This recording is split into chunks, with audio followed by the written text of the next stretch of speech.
Hi, I'm Chef Gail Sokol and welcome to my kitchen. Well, it's almost Passover. So for my Jewish friends that celebrate Passover, we are making a sponge cake. And it's going to be super easy because it's a whole egg sponge cake, which means no separating of the egg whites and the yolks and the this and the that. It's so much easier, and it's actually a layer cake. It's not a tube cake, not a tube pancake. It's actually super, super easy. And we're going to fill it with whipped cream and berries, and it's going to be beautiful. But before we get started, I would like you to click that notification button because I want you to become a subscriber. I don't want you to miss any of my tips or videos. I love having you here. I love having a friend in the kitchen with me and teaching you how to bake. All right, so Passover sponge cake. I came up with this layer cake because my daughter's birthday fell on Passover. So I actually came up with this layered cake idea, and it actually wasn't bad. So this is a way, if you want to make a nice dessert for Passover, but you don't want the hassle. Some people don't like the hassle of the separating of the eggs and making the meringue and whatever. This is known as a whole egg sponge. So you use the entire egg. So we're going to be making lots of noise. So this has to beat for quite a while in my electric mixer. So I'm going to get this started first. 8 whole eggs. I just cracked them in here so I could fish out any shell if it did get in. And I'm going to put it in a clean, dry bowl, my electric mixing bowl. And then 3/4 of a cup of granulated sugar. That's it. And that's not our entire batter, but we are going to beat the heck out of this.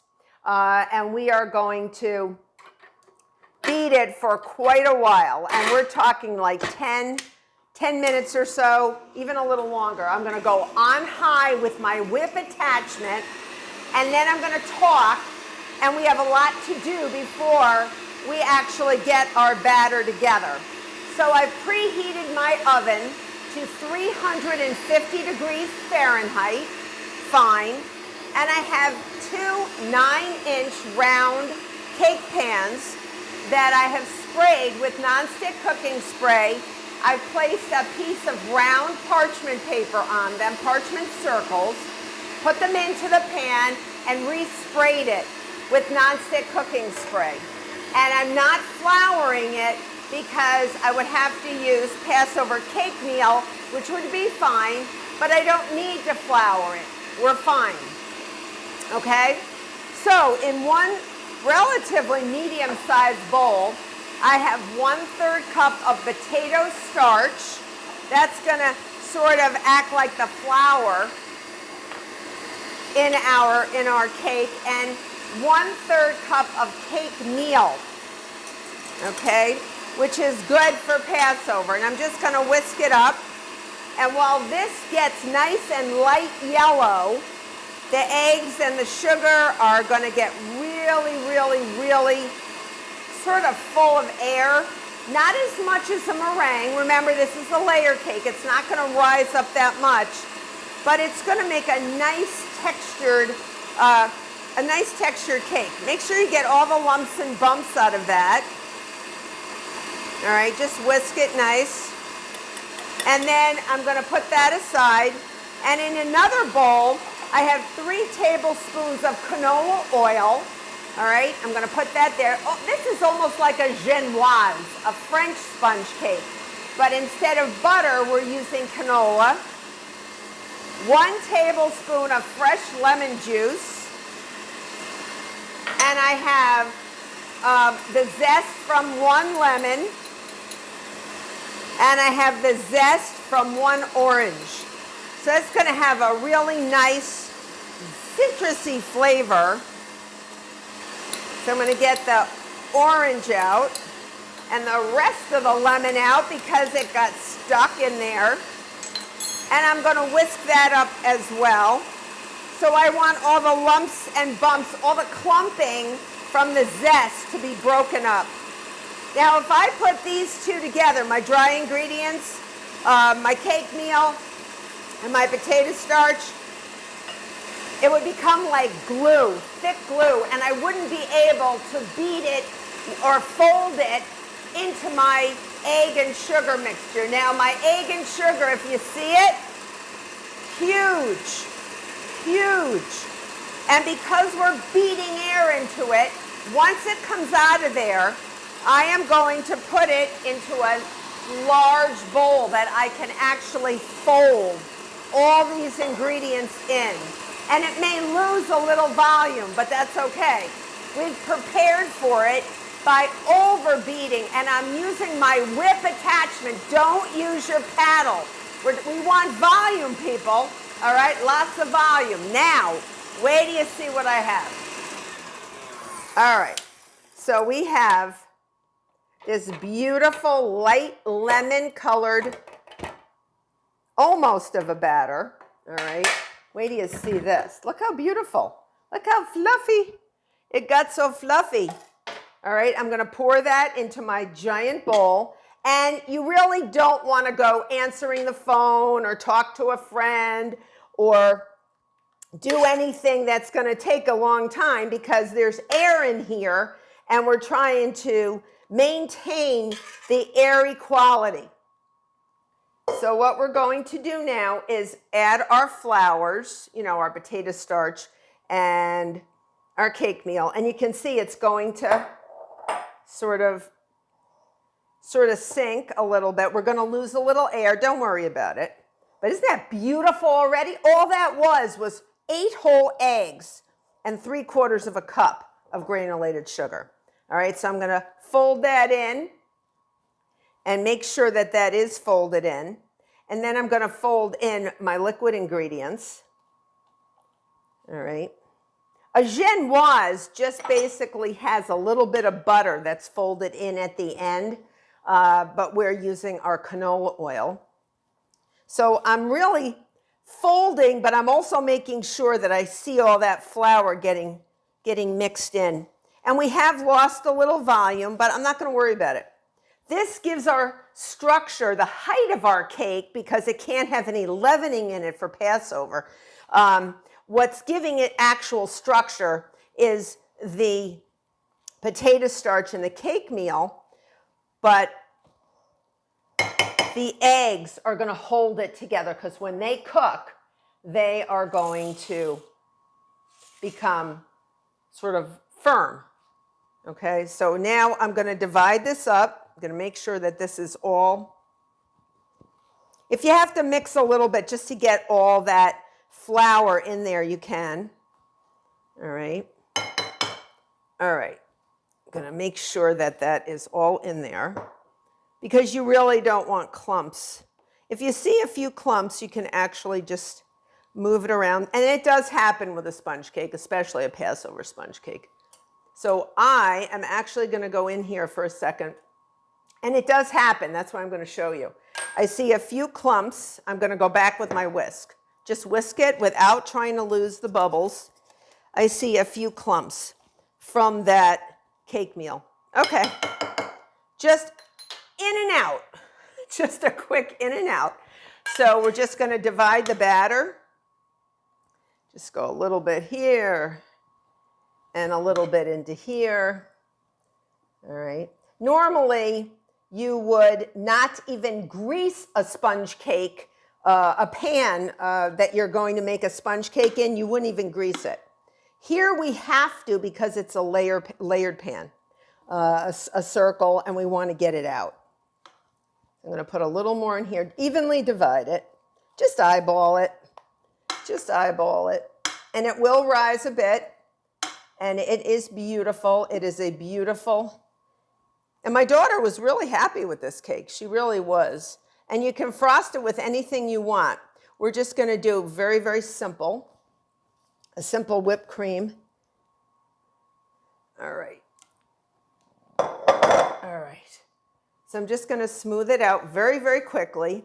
Remember, beaten eggs are going to wait for nobody. So they're going to actually fall if you don't get them in the oven. So this is going to be 350 degrees Fahrenheit for 30 to 35 minutes. And once you see it You want to feel it. Take one of the layers, pull it out of the oven, and just feel it. Push down. If it springs back, don't put a knife in it. This is a sponge cake. It's a little different than a regular cake that we've made before in other videos.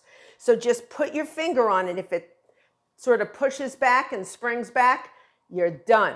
So what we're going to do is bake this 30 to 35 minutes until it springs back, and then take it out and let it cool, and I'll see you back. So my beautiful sponge cake layers baked for 30 minutes, and when I push down on them, I want you to see this, it springs back. No need to put a knife into it, but it pushes back, and it looks different than a normal butter cake or a cake that you would make like a one stage or a creaming method cake. It looks a little different. They have a different look to them. They're flatter and the sides come up a little bit. But right now, while they're sort of warm, you want to take a small sharp knife and go around the outer edge. All right, you just want to go down and cut around the outer edge. Even though I sprayed it with nonstick cooking spray, it might have stuck a little bit, and it does.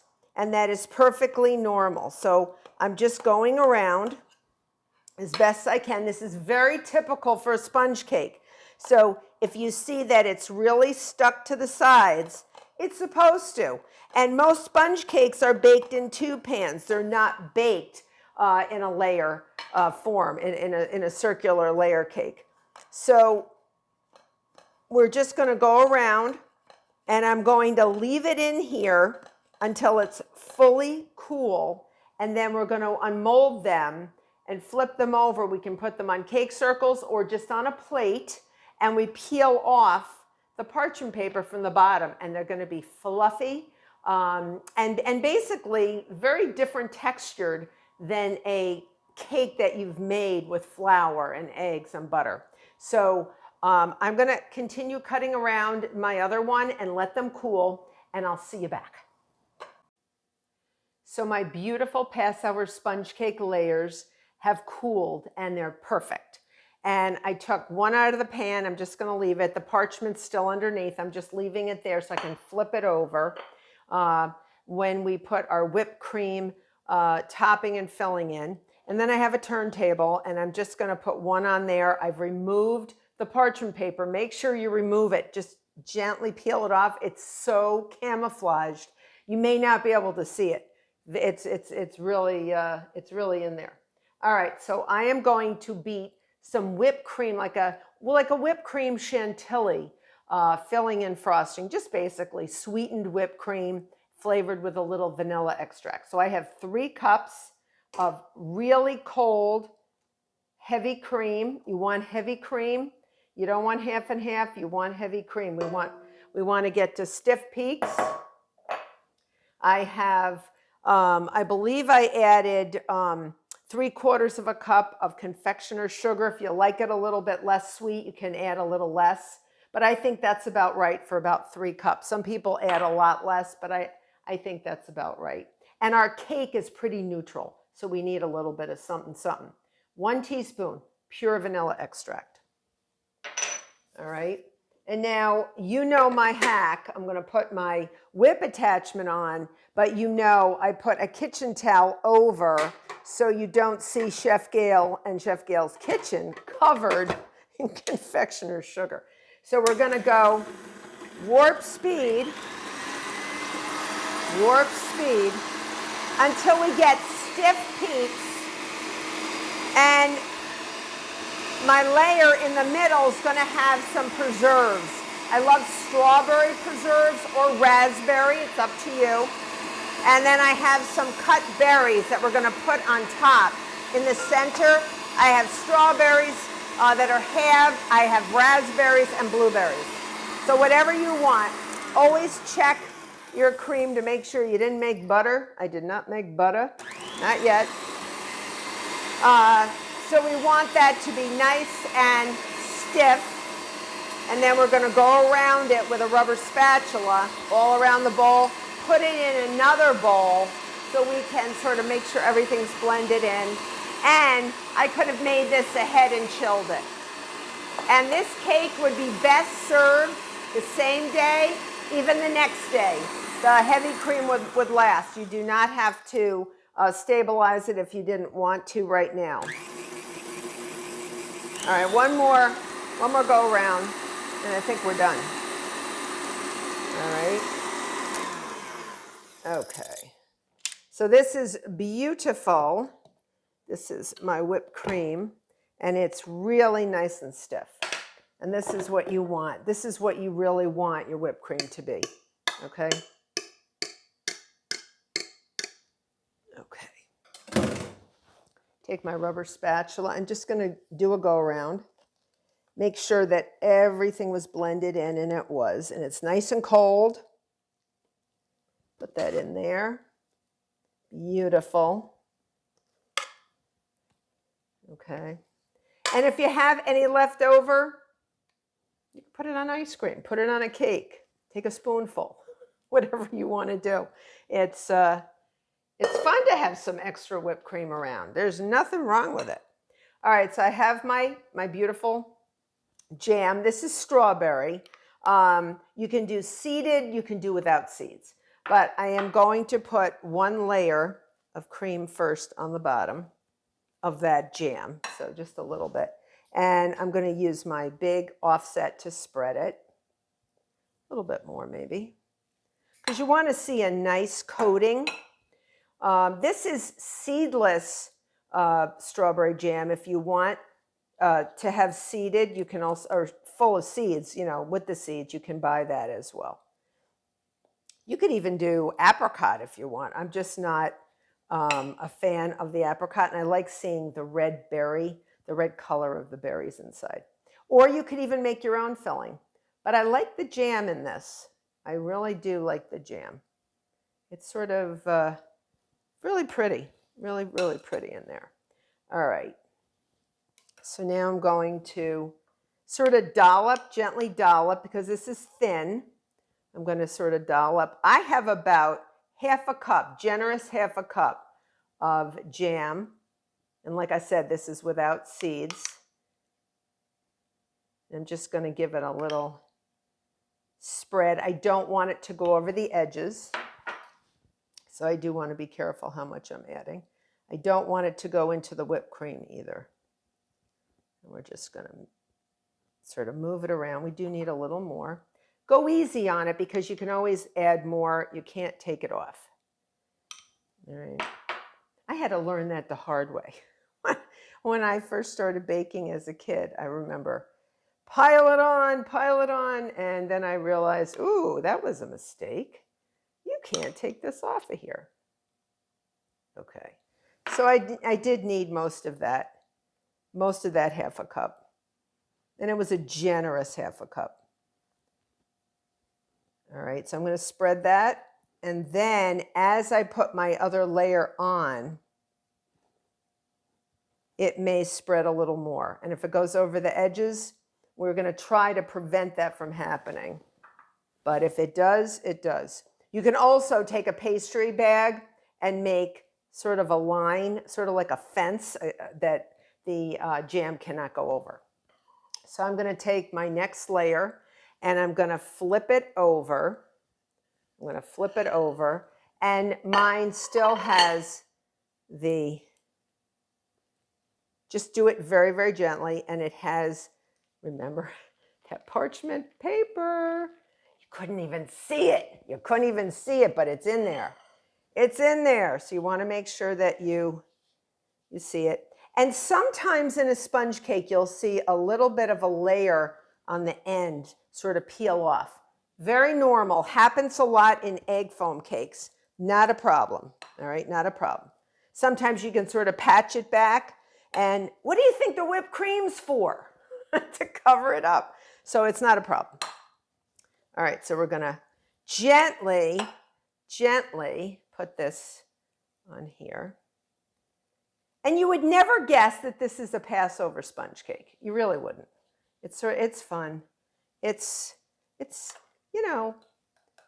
my daughter was very happy with this as a birthday cake. Although, some people were like, "What kind of cake is this?" And I said, "It's a sponge cake."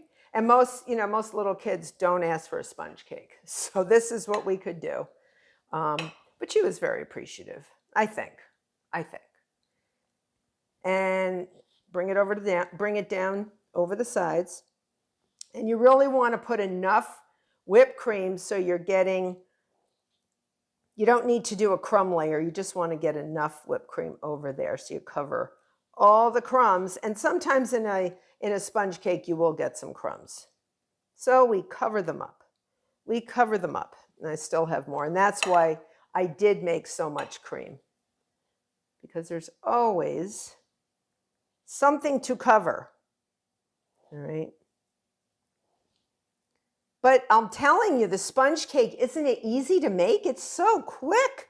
So quick. You don't have to get butter to room temperature. Your eggs should be relatively room temperature. They don't have to be completely at room temperature, but they shouldn't be ice cold. And it's just an easy thing. Your eggs have so much structure to them that they actually hold a lot of air and they create a beautiful sponge.